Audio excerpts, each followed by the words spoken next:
자, 세 번째 시간 지구의 중력에 대해서 한번 공부해 보도록 하겠습니다. 자, 세 가지 내용이 있습니다. 이제 중력의 정의, 그러니까 만유인력과 원심력의 합력이 중력이다. 그 다음에 중력과 지구 타원체와의 관계. 그 다음에 처음 보는 개념일 텐데요. 중력 이상에 대해서 한번 공부를 해보도록 하겠습니다. 자, 뉴턴이 만유인력을 설명을 했다고 하죠. 너무 잘 알고 있는 사실인데요.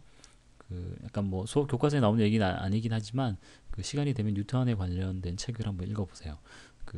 재밌을 거예요. 뉴턴의 뭐 일생이나 뭐 그 사람의 성격, 어떻게 해서 이제 이런 만유인력을 발견하게 됐는지, 그리고 그런 내용을 보다 보면 케플러에 대한 얘기도 나오기도 합니다. 꼭 한번 보시고요. 자, 만유인력의 크기는 F는 G에다가 거리의 제곱 분의 이제 질량의 곱 이렇게 표현이 됩니다. 자, M은 각각 물체의 질량을 얘기하는 거고요. 이 R은 두 물체 사이에 각 질량 중심에서부터 또 다른 물체의 질량 중심까지의 거리를 R이라고 합니다. 네, 그럴 때 이제 이런 정도의 크기로 힘이 작용한다는 거고요. 각각의 물체가 끌어당기는 힘은 똑같이 이렇게 같은 크기의 힘으로 방향은 반대로 이렇게 끌어당기게 됩니다. 자, 만유인력은 이렇게 이제 설명을 하는데 최근에 중력파가 측정이 됐다 이런 얘기를 했었죠. 뉴스에서 많이 나왔었는데요. 이제 아인슈타인이 이제 만유인력을 똑같이 설명을 하는데, 아인슈타인 같은 경우에는 그 질량이 큰 물체가 있으면 이 물체로 인해서 공간이 이렇게 휘어진다는 걸로 얘기를 합니다. 그래서 여기에 이제 어떤 물체가 있게 되면은 이제 휘어진 공간을 따라서 이렇게 더 질량이 큰 물체 쪽으로 이렇게 끌려갈 수 있다는 거죠. 아인슈타인은 공간의 이제 휘어짐으로 이렇게 만유인력을 설명을 했는데, 이거랑 관련된 중력파 검출 뭐 이런 얘기는 게시물에 뭐 링크를 이렇게 걸어놨으니까 시간이 되면 한번 참고를 해보시기 바랍니다. 자, 이제 우리가 배우는 지구과학 토에서 얘기하는 만유인력하고 중력은 좀 구분을 할까 합니다. 구분을 해야 됩니다. 자, 만유인력하고 결론을 얘기하면 원심력의 합력이 중력이다라고 얘기를 합니다. 이제 지구가 자전하기 때문에 그런 건데요. 자, 만약에 지구가 자전하지 않는다면 이 자전에 의한 원심력이 없기 때문에 그때는 중력이랑 만유인력이랑 뭐 같다고 볼 수가 있겠죠. 근데 하지만 지구는 분명히 자전하기 때문에 그 자전에 의한 원심력을 고려해서 중력은 이 두 힘의 합력이다 이렇게 얘기합니다. 뭐 화살표는 좀 크게 이렇게 뭐 그려져 있지만 사실은 이 만유인력의 크기에 비하면 원심력은 굉장히 작은 경우라서 뭐 크게 이제 중력이 이것 때문에 많이 달라진다, 이렇게 만유인력과 차이가 난다 이렇게 설명을 할 수는 없는데, 어쨌든 분명하지만 원심력이 같이 합력이 되어서 중력이 된다는 거, 그걸 먼저 기억해 주시기 바랍니다.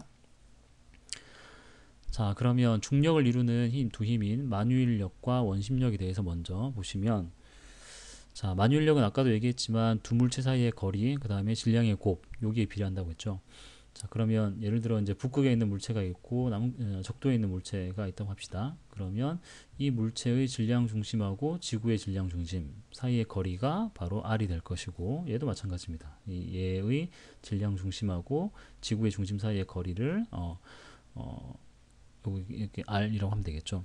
그런데 이 지구 전체의 크기에 비해서 이 물체의 크기는 굉장히 작기 때문에 그냥 이 대문자 R을 지구의 반지름이라고 해도 크게 다르지 않습니다. 반지름. 보통 이렇게 사용을 합니다. 그리고 이제 M은 이제 각각 물체의 질량이 되겠죠. 자, 그래서 뭐 이렇게 이제 만유인력을 설명할 수가 있고요. 그 다음에 원심력 같은 경우에는 이런 공식으로 이제 설명을 하는데, 이 공식 자체는 모르셔도 됩니다. 자, 그런데 예를 들어서 지구가 이런 식으로 자전하고 있는데, 예를 들어 좀 위도가 높은 지역에 하나 물체가 있고 위도가 좀 상대적으로 낮은 지역에 물체가 있다고 합시다. 그럴 때 요 m은 뭐냐면 각 회전하는 물체의 질량입니다. 그러니까 요 물체의 질량하고 요 물체의 질량이 되는 거고요. 그 다음 요 r은 뭐냐면 회전 축으로부터의 거리를 r이라고 합니다. r. 요게 R 요렇게. 그리고 오메가는 뭐냐면 오메가라고 있는데 각속도입니다. 각속도. 그러니까 시간당 얼마의 각을 돌아가냐, 각으로 회전하냐 그 얘기인데, 요거는 지구의 자전에 해당되는 거죠. 그래서 지구의 자전은 24시간에 한 바퀴 도는 거니까 360도. 그러니까 시간당 15도 돌아가는 게 15도 돌아가는 게 지구의 각속도입니다. 이거 똑같다고 볼 수 있는 거죠. 그래서 질량 똑같고 지구의 자전속도 똑같으니까 요 R에 대해서 R에 의해서 원심력의 크기가 달라진다고 보실 수가 있습니다. 그래서 요 두 힘의 합력을 가지고 이제 우리가 그 중력이라고 얘기를 하는 거죠. 자, 그런데 지구가 완전히 구의 형태를 갖고 있는 게 아니고 사실은 아이고 막 겹쳐지네요.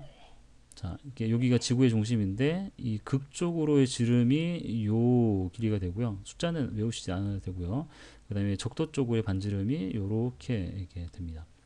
비교를 해보시면 적도 반지름이 더 크다는 걸 알 수가 있는 거죠. 그래서 특히 만유인력 같은 경우에는 요 지구의 반지름, 요 값이 바로 요거하고 요거 이렇게 달라진다는 겁니다. 그러면 만유인력도 극지방하고 적도지방이 달라진다는 거죠. 그래서 이 두 힘의 합력인 중력도 같이 변하게 됩니다. 자, 그거에 대한 자세한 얘기는 수업 시간에 또 얘기를 하도록 하고요. 자, 그래서 다시 한번 정리하면 이 중력이라는 힘은 여기 만유인력하고 원심력이 합력이다. 그런데 원심력은 또 위도에 따라 달라지게 되고 만유인력도 역시 위도에 따라 달라지게 됩니다.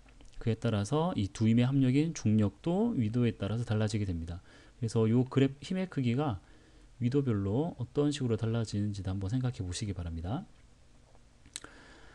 자, 하나 이제 퀴즈를 내보면요. 자, 사람이 이제 서 있는 거는 이제 중력 방향으로 서 있는 거죠. 그래서 이 방향대로 사람이 이렇게 서 있습니다.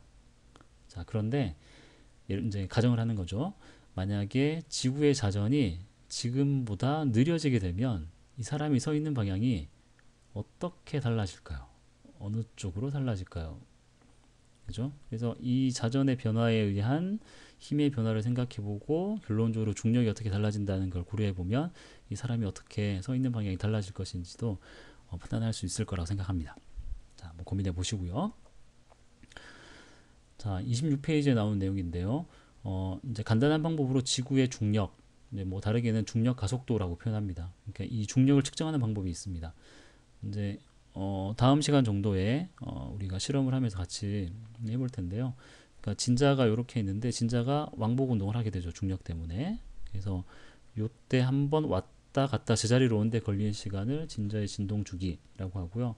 그 다음에 이 주기는 이런 식으로 표현이 됩니다. 이게 바로 중력 가속도고 요 L은 뭐냐면 실의 길이가 되는 거죠. 그러니까 요 실의 길이가 바로 여기서는 L로 표현이 됩니다. 그래서 진자의 주기를 정확히 측정하게 되면 나머지 값을 찾아가지고 요 중력 가속도를 계산할 수 있다는 겁니다.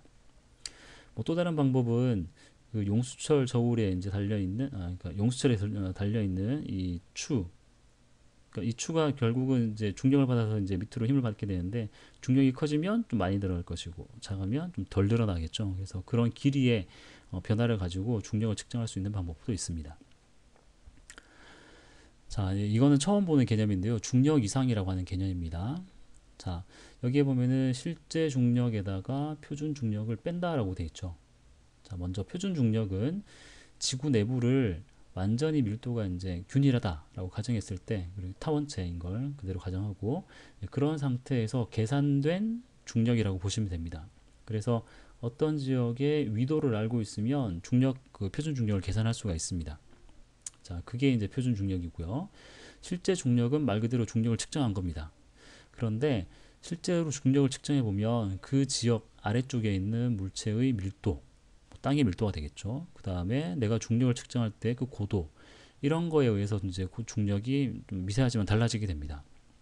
그래서 지구를 밀도가 균질한 타원체라고 가정했을 때의 중력하고 실제 중력의 차이를 이용해서 우리가 중력 이상을 이제 설명하게 되는데, 자, 중력 이상이 플러스 값을 가진다는 얘기는 실제 중력이 크다는 얘기죠. 그죠? 반대로 마이너스가 된다는 얘기는 표준 중력이 더 크다는 얘기입니다. 그거는 실제 중력이 작다는 얘기가 됩니다. 자, 밑에 있는 요 그림은 교과서에 있는 그림인데 동해 바다에서 중력의 크기, 요 미리 갈 요거 한번 찾아보세요. 뭘 얘기하는 건지. 중력의 단위인데 갈은 갈릴레오의 갈입니다. 갈릴레오 아시죠? 자, 그래서 뭐 이런 지역 같은 경우에는 중력이 표준 중력보다 크다라는 것이고 이런 지역은 작다는 것입니다. 밑에 내용을 보면 중력 이상도라고 되어 있고 해상에서의 중력 측정이 이제 어디에 쓰이냐면 대륙붕 석유 탐사에 쓰인다고 되어 있죠. 자, 이게 무슨 말이냐면 땅 속에 석유가 이렇게 많이 들어있게 되면은 주변은 돌로 채워져 있는 반면에 여기는 석유가 있기 때문에 여기는 이 지역은 상대적으로 밀도가 작게 됩니다. 그래서 이 지역에 작용하는 중력하고 이 지역에 작용하는 중력하고 차이가 난다는 거죠. 그래서 이렇게 중력 이상이 마이너스가 나오는 곳은 그 아래쪽에 밀도가 작은 물체가 있다는 얘기가 됩니다. 그래서 이런 뭐 석유 같은 것들이 존재할 수 있다. 그런 가능성이 높아지는 거죠. 그래서 이런데 이제 중력 이상을 사용하게 되는데 일반적으로 중력 이상 같은 경우에는 이제 아래쪽에 밀도가 큰 물질 여기 뭐 멘틀이라고 보시면 됩니다. 멘틀. 그 다음에 이 멘틀에 비해서 상대적으로 밀도가 작은 지각이 되는 거죠. 지각. 그래서 이런 지역 같은 경우에는 아래쪽에 밀도가 작은 물질이 많고 이런 지역 같은 경우에는 밀도가 큰 물질이 많습니다. 해양 지각도 보면은 이 대륙 지각보다 밀도가 큰 거죠. 그래서 이렇게 아래쪽에 밀도가 큰 물질이 있는 경우에는 중력 이상 값이 보통 플러스로 나타나게 되고 좀 가벼운 물질이 있는 곳은 마이너스 이렇게 나타나게 됩니다. 그래서 중력 이상을 통해서 그러니까 고도에 대한 중력 이상 차이를 빼버리고 나머지 요인만 생각한다면 이 지하의 밀도의 이제 분포를 우리가 간접적으로 알 수 있다 이렇게 설명을 할 수가 있습니다. 네, 오늘 여기까지 하겠습니다.